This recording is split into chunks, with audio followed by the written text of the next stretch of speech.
Aman ba si?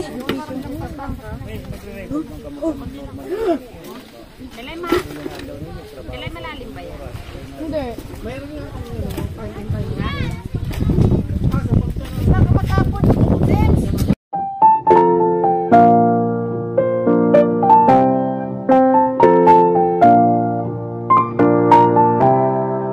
Magandang, kanina po nag-beach kami. Kaya lang wala pong nahuli si Sam. Tapos ang grabing init po today. Almost siguro 40 sa labas na po. Under the sun siguro almost 40. So, yan. Hindi po kami masyadong nagtagal sa beach kasi ano nga, mainit. Tapos mayroong konting alon. So, si Sam ay ano na, gusto nang umuwi. Yan. So, ito po yung isa sa mga favorite niyang kainin. Yung tawag po dito is magret canard. So, it's part ng duck na po. So, yung mga French po, mahilig po sila sa ganito. And they want that, pwede mo pong rare, medium, or well done po. So, si Sam medyo, ang gusto niya lang, medium lang. Medium cook po, no? So, ang pagpiprepare niya, tatanggalin niyo pa rin yung mga tawag nito ba, feathers, no? Kasi meron pa rin na feathers, balahib. Tawag ng feathers. Ayan. So, tatanggalin natin yan. Kasi, naman si Sammy. Medyo busisi.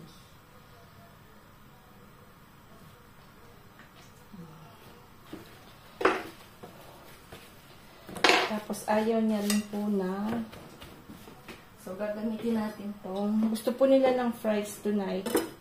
So, kami po binibili namin frozen na fries. Pero may maganda po dito na tawag nito, yung binibili namin, hindi ko lang po masabi yung tatak.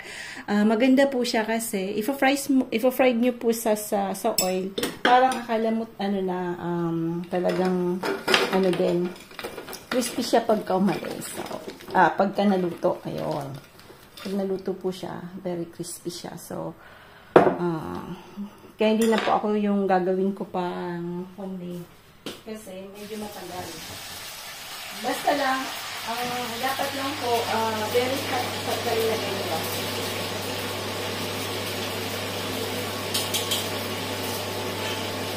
Yan. So, ito pong balik tayo dito sa magret canard. Dapat po, pag tatanggalin natin yung nerves na po. Yan.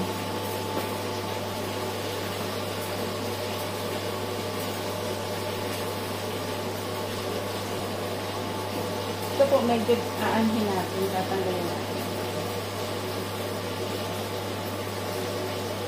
Kasi yung balat niyan, ang sarap po, pero dapat niyan crispy na po. So, napakita ko na ito. Ewan ko lang kung napakita yung full na preparation.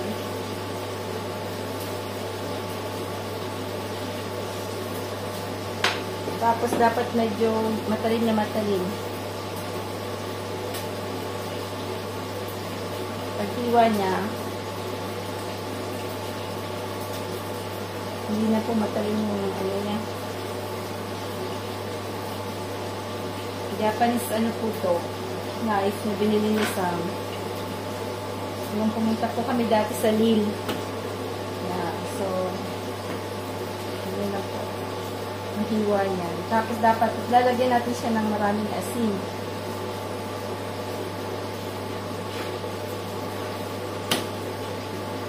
Kaya niya po busin yung isang ganyan. Sam. Sabi ko, hatiin niya si tatay niya. Si Ocean, hindi po siya, ayaw niya nito. Hindi po siya kumakain ng lamb. Kasi love na love niya yung mga goat. Hindi siya kumakain ng lamb. Tapos ng duck, ayaw niya rin kumain. Pero chicken kumakain siya. Siguro sa lasa. Medyo kasi, po yung lasa niya. How this one? Parang mas po siya kaysa sa chicken na po.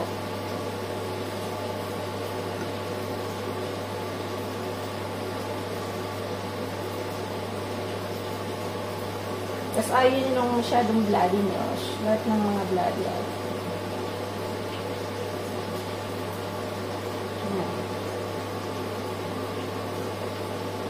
Lalagyan natin ng asin, no?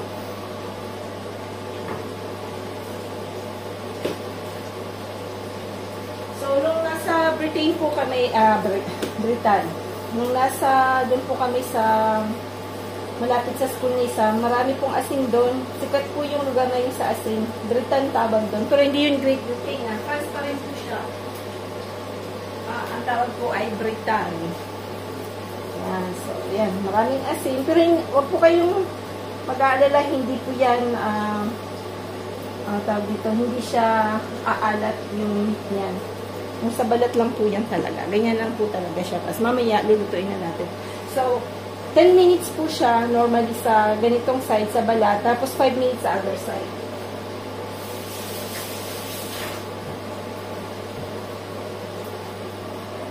Wala po siyang mantika.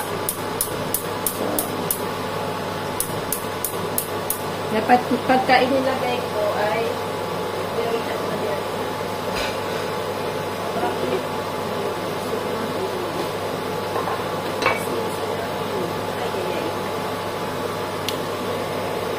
Tapos niluluto ko yung sa kabila yung fries. Yung fries yan.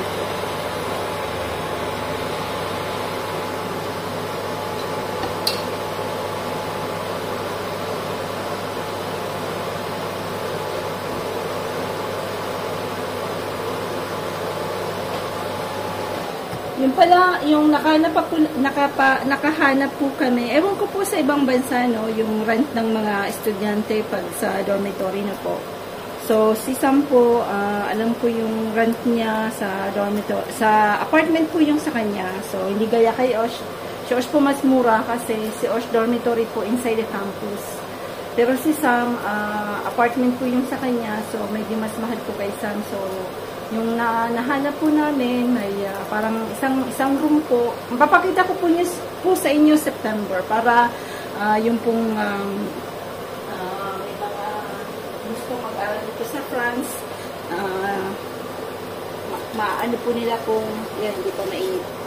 Kung magkano po yung so, may mga ano naman po, may choices. Gusto niyo po meron kayong kasama sa bahay, para hati kayo. So, ganun. So, si Sam naman po, ayaw niya na may kasama. So, I mean, we need to pay mga 400, ano po yata, 450 a month. Tapos, kami po yung sa kuryente. Libre po yung wifi niya. Pero yung sa kuryente, kami po yung magbabayad. So, 450 po yung, 450 euro po a month with parking, no? Tapos, ang maganda po, one bedroom, mayroon po siyang, sa room po may 2 bed. Tapos, yung mayroon po siyang rapido na na room, na bed. Kaya, kung pupunta kami lang dalawa ni Frank, pwede po kaming tumira sa kanya.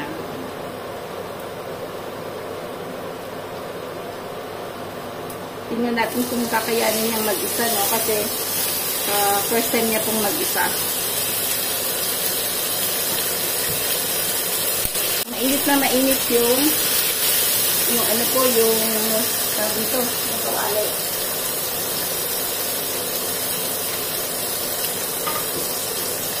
Kasi, yun po yung gusto nung Maverick Canard. So, yun po yung mantika agad. Mantika niya agad yan. Siguro medyo papainaan natin para wag naman po masyado. Yan. Mamaya babalik na din po natin yan. Na po siya. Tingnan natin. Minsan po, binabalik-baliktad ko po siya. No? Palilinis ko lang ng yan na po siya yan. Kita ba? Yan. Yes, putok. Minsan, ganun-ganun po siya.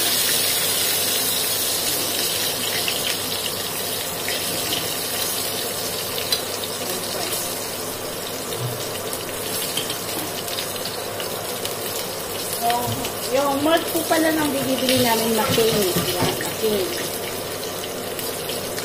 Ng size. So, yung siguro yung mga binibili ng mga McDonald's. Puro yun, frozen ako. So, basta makakuha lang po kayo ng magandang ano.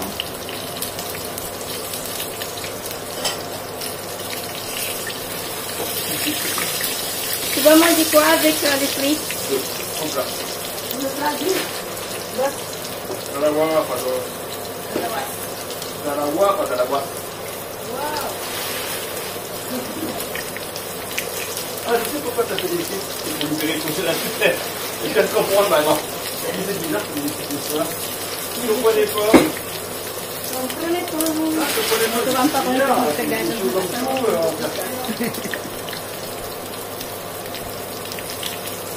Ang init po. Mainit. Ako'y pawis na pawis.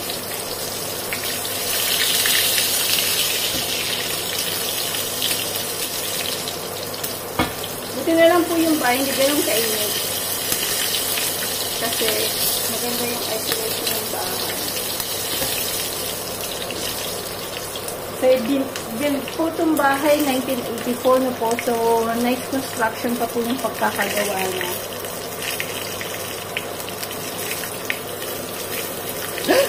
Boom.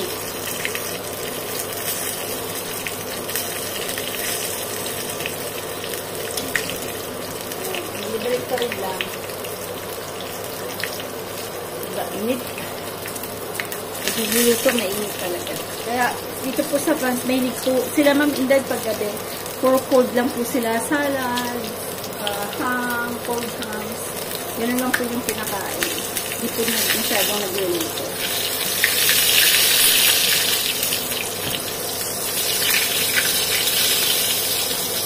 Kami, may lahing Pilipino, kaya nagluluto. Ay, ay. Kuha ko na, nasanin natin.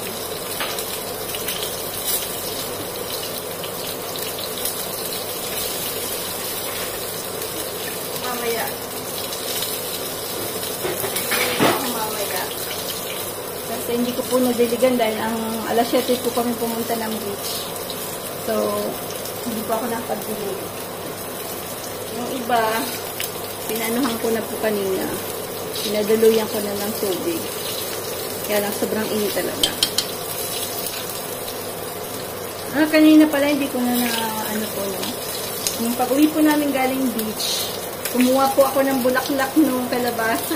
Ay, ko po siya. Sinama ko sa kangkong. Po, ang sarap pala ng bulaklak na, lang, ginisa lang. Ginisa lang sa ano. Ayan. Ganyan na po siya pag binaliktad niya. Ganyan na po.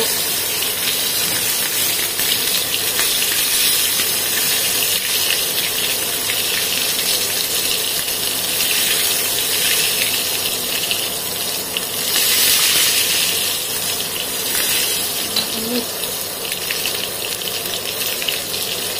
Sobrang gusto niya lang eh. So, nung pag-uwi po namin, wala po kaming eggs. Pero, ayan, naka-ipon-ipon na rin kami kasi 3 araw-araw na po. Ngayon, 2 lang po yung nangitlog. 2 lang yung nangitlog. So, ganyan talaga buhay. So, ayan. Yan, mayroon pa kaming 12 na eggs. Gawa ng ano po, organic eggs. Gawa ng ating 3 manok na makukulit. Ay, nako, gustong-gusto nilang umipot sa terrace po. Sa terrace po sila mahilig mag-import na po. So, ayan na yung ating nag-hit na. Isa lahat. Yung luto na siya. So, kukunin na natin na po. Medyo na overcook po. Okay, ito na. Sige natin pag... Yan, kunin natin yung fries. Lalagay natin dito.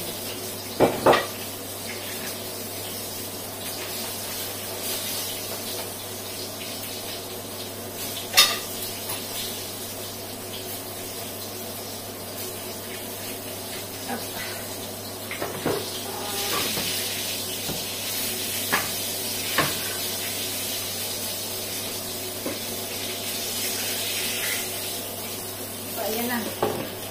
Yan na po yung ano niya, yung Margaret Canor. Yan. So, hatiin natin. Ano po siya. Natin kung na-overcook na po.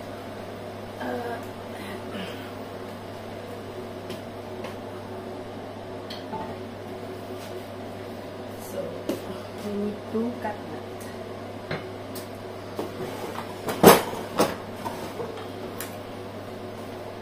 So, dapat ano po siya, medyo pinkish, no? Pinkish dapat. No. Sige. Ganyan dapat siya. Yan.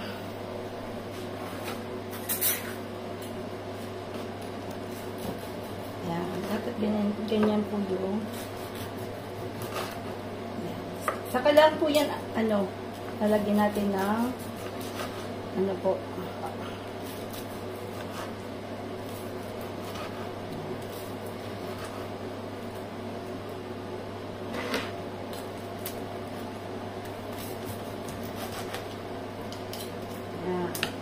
yan po yung Margaret Canor. Ganyan po siya. Yan. Margaret Canor.